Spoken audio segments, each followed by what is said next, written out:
Bonjour et bienvenue à une nouvelle consultation de Dr Sales. Aujourd'hui, on va parler de l'affreuse et abominable mise en concurrence. Vous savez, le moment clé que choisit votre client pour vous dire qu'en fait, vous êtes plus cher que la concurrence, qu'il a trouvé moins cher ailleurs et que quelque part, sans vous le dire, il vous fait une proposition de vous aligner par rapport à un éventuel tarif concurrent qui proposerait strictement la même chose que vous.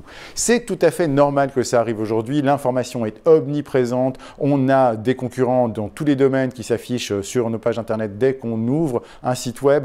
C'est tout à fait normal que notre client soit tenté par ce qu'on va appeler une logique de bon affairisme, de bargainisation, de toujours vouloir trouver la meilleure valeur au prix le plus bas. Le marché induit évidemment cette position. Par contre, ce n'est pas lui rendre service que de le laisser confronter à trop de choix. Intéressez-vous à un auteur absolument génial qui s'appelle Barry Schwartz et qui a écrit tout un ouvrage qui s'appelle Le paradoxe du choix, qui vous démontre que par A plus B, que trop de choix tue le choix. Trop de choix crée de l'insatisfaction, paralyse ou dévoie les clients de leur capacité à faire les bons choix. Je vous donne un exemple. On a fait l'étude suivante. On propose à des gens de choisir entre 2 $ ou un magazine. Et en général, à ce moment-là, les gens choisissent systématiquement le magazine qui est un magazine connu, bien fait, assez sympathique. Et puis, à un moment donné, on confronte une autre population à un autre choix. On leur propose 2 $ ou le choix entre 5 magazines différents. Ils choisissent le titre qu'ils veulent ou ils prennent les 2 $.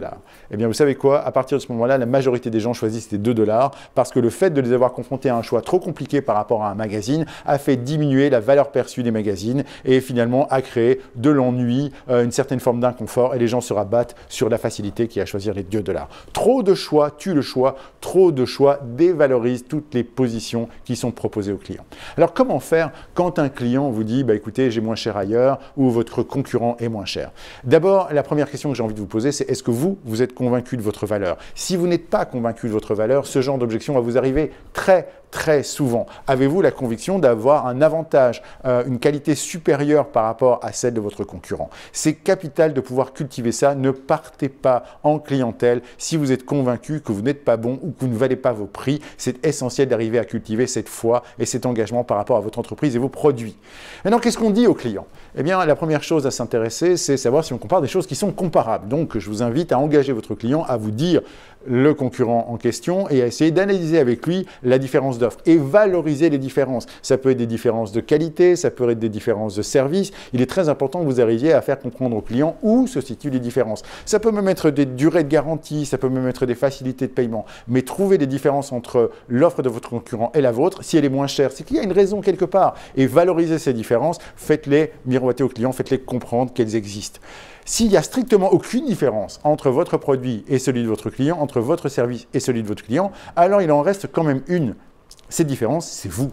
Et toute la question à ce moment-là, c'est savoir si on vous demande une baisse de prix, vous accepteriez de faire une baisse de salaire. Parce que quelque part, si la seule différence qu'il y a, c'est votre propre personne, eh bien quelque part, on vous dit, vous ne valez pas la qualité de service personnel de votre concurrent. Vous ne pouvez pas laisser dire ça. Défendez votre valeur, engagez-vous encore plus à servir votre client pour l'aider à percevoir que la différence de prix qu'il accepte de mettre va vous servir à lui prodiguer le meilleur service possible. Vous pouvez aussi essayer des techniques de ce qu'on va appeler réduction au ridicule ou de changement de braquet. Par exemple, dans mon domaine, si un client venait me trouver en me disant voilà, pour les 2 jours de formation que vous nous proposez, on a un concurrent qui fait 300 € par jour moins cher que vous. Ça peut paraître une somme énorme, 600 €, surtout à l'heure actuelle. Si je me laisse démonter et que je m'aligne, effectivement, je détruis la perception de ma propre valeur.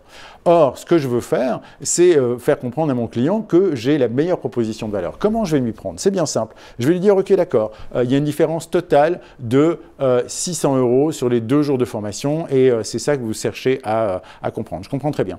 Écoutez, je ne vais pas vous expliquer pourquoi je suis plus cher que mon concurrent, mais juste une question. Combien de commerciaux seront dans la salle pendant ces 2 jours? 10 commerciaux.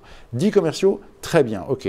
Juste une autre petite question. Ça veut dire donc qu'on est sur une différence de 60 € en termes d'investissement par commercial, 30 € par jour. C'est finalement un investissement très faible pour chacun de vos commerciaux. Effectivement, oui, mais ça fait quand même 600 €. D'accord, ok. Aujourd'hui, vos commerciaux sont payés combien? À peu près 4 000 € bruts? D'accord. Donc, si je comprends bien, en fait, chaque commercial vous coûte en salaire 200 € par jour. Ça veut dire que dans la salle, j'ai 2 000 € de salaire par jour immobilisé. Ça veut dire que vous allez immobiliser pour cette formation 4 000 € rien qu'en prestations salariales. Et si j'ai cru bien comprendre, vos objectifs commerciaux, c'est 100 000 € par commercial par mois. Ça veut dire que par jour, si je fais le calcul par 20, on est à 5 000 €. Ça veut dire que vous allez me mettre dans une salle 50 000 € jour de chiffre d'affaires non fait, puisqu'ils seront en formation et pas sur le terrain, donc 100 000 €. Ça veut dire qu'en fait, vous allez immobilier 104 000 € en chiffre d'affaires et en immobilisation de salaire pour cette formation. Et vous vous posez la question de savoir s'il faut prendre un excellent formateur à 600 € de plus ou juste un autre concurrent. Moi, je crois que la question est vite répondue. Si votre client vient vous voir en disant « j'ai moins cher ailleurs », eh bien, répondez-lui du tac au tac en le laissant justifier. « Ok, très bien, vous m'annoncez que vous avez moins cher ailleurs. Ma question est, pourquoi vous n'avez pas déjà signé chez eux? Qu'est-ce qui vous retient aujourd'hui d'aller signer chez eux plutôt qu'avec moi? Qu'est-ce qui vous retient de travailler immédiatement avec eux? Je vous écoute. Expliquez-moi. » Là, normalement, il devrait commencer à vous informer sur les différences de valeur qu'il perçoit entre l'offre concurrente et la vôtre. Ou une autre que je préfère encore, qui est celle-ci. Si le client vient vous dire « vous êtes plus cher que votre concurrent », je dis « d'accord, très bien, je comprends, il y a une grosse différence de prix ». Maintenant, admettons qu'on soit à valeur égale tous les deux. Admettons qu'on ait le même prix de vente tous les deux. Lequel des deux choisiriez-vous si on avait le même prix ? J'espère pour vous qu'il répondra « vous », évidemment. Si ce n'est pas le cas, l'affaire est pliée d'office. Mais s'il vous répond « oui, c'est avec vous que je travaillerais si vous étiez à prix égal », vous dites « très bien ». Et si on était à prix égal, alors pourquoi est-ce que vous préféreriez travailler avec moi plutôt qu'avec le concurrent ? Et là, écoutez patiemment la réponse, notez-la bien parce que quelque part, votre client va vous lister toutes les raisons qui fait qu'il a envie de travailler avec vous et en général, il va vous révéler la valeur supplémentaire qu'il voit dans votre personne, votre entreprise et votre produit par rapport à celui de votre concurrent. Et à ce moment-là, eh bien vous dites, voilà, vous avez vu vous-même où était la différence de valeur entre nos propositions. Cette valeur-là, elle a un prix et c'est ce que je vous propose.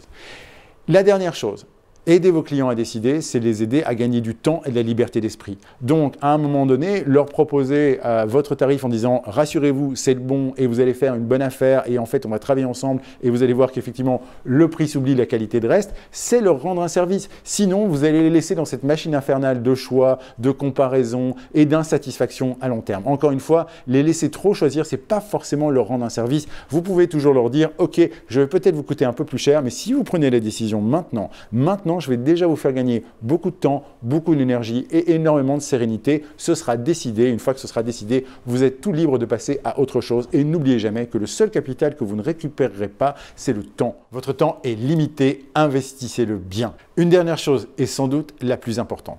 Vous avez le droit d'être plus cher que vos concurrents si vous êtes meilleur qu'eux. Vous avez le devoir de l'être même. Si vous apportez une qualité supérieure, si vous apportez un service supérieur, ne rougissez pas de vos prix. Vous êtes tout à fait légitime à pratiquer des tarifs plus hauts que la plupart de vos compétiteurs. Un jour, j'accompagne un jeune commercial qui vendait des systèmes de géopositionnement de véhicules. Sur un gros deal, on lui avait demandé une offre assez conséquente. Et lorsqu'il se fait accueillir par son client pour voir l'offre avec lui, son client croit le battre froid en lui disant écoutez, j'ai regardé les 3 offres, vous êtes de loin le plus cher.